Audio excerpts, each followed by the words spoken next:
With these three variations, I don't want you to think of them as necessarily easiest to most difficult. Yes, if I had to um, give you that in order, I would say it goes spotted muscle ups, eccentric muscle ups, the banded muscle ups. But keep in mind, you can make the exercise as difficult as you want to make it. If you want to grind out your spotted muscle ups, so it's taking you 10 to 12 seconds a rep, then by all means, that could be way more difficult than if you were to do banded muscle ups, but you had a band with a ton of tension on it.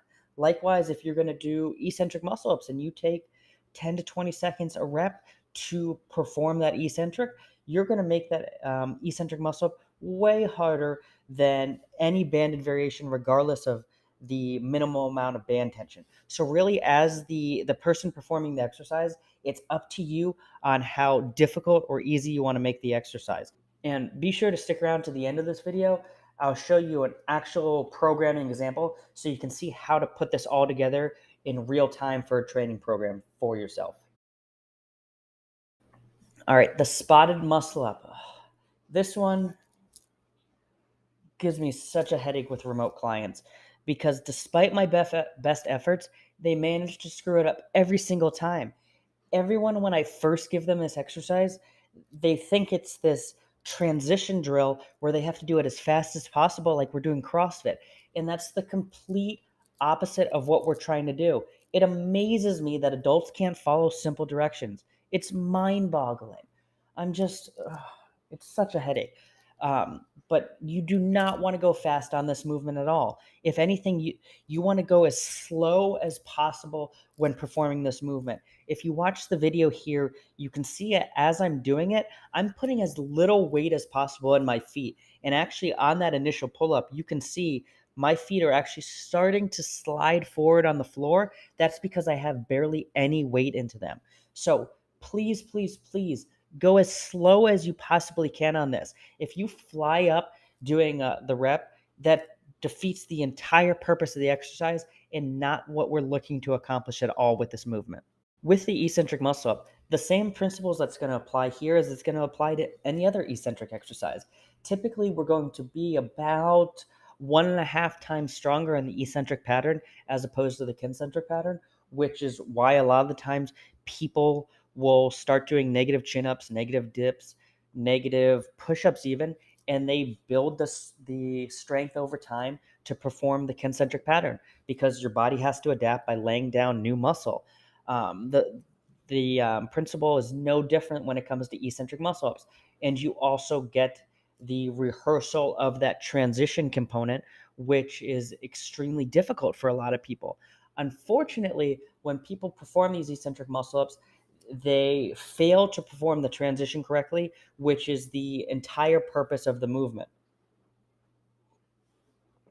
If you watch the video here, as I lower down to the bottom of the dip and I'm transitioning to the top of that false grip pull up, I am tracing the rings across my chest.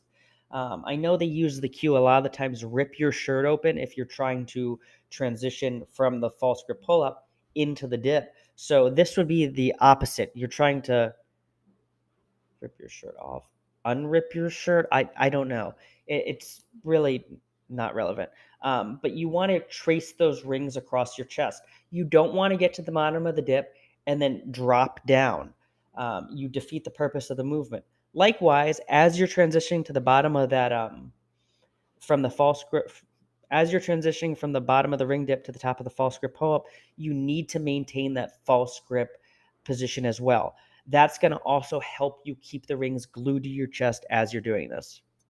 With the banded muscle ups, what I'm doing is I'm looping the band around one ring, then I'm pulling the band right under my hips, so just kind of under, we can say, my butt cheeks, and then I place the other free end of the band on the ring. So I really only have to secure one half of the band as opposed to holding the band on both sides of the rings and trying to lock it down. So looping that band on that first part of the ring on the initial setup gets it so it's going to be more secure and less likely that band's going to shoot out of there. The downside of the banded ring muscle ups is going to be you're going to have to do it in this L sit position. Not the end of the world, but for the band to securely stay around your hips as you're doing the transition to the top of the dip, especially if you're going for multiple reps, that's just the best setup. Standing on the band is going to get a little sketchy in my opinion, so you want to keep it secured on the hips. It's going to be the most optimal position as you're performing those banded ring muscle ups. All right, guys, that's going to do it for this video. And if you're looking for more assistance, more help, I'm going to attach a link below to my free 12-week muscle up program that's going to give you a structured path to help you reach your muscle up goal. And if you guys like this video, you're going to try what I covered in the video, please throw it in the comments below if you have any questions. If, there's anything else you want to see that you want help with, that's what I'm here ultimately to do. So leave it in the comments below. And somewhere around there too, there's going to be a subscribe button. Please, by all means, subscribe to the channel. It ultimately helps me out so I can help you guys.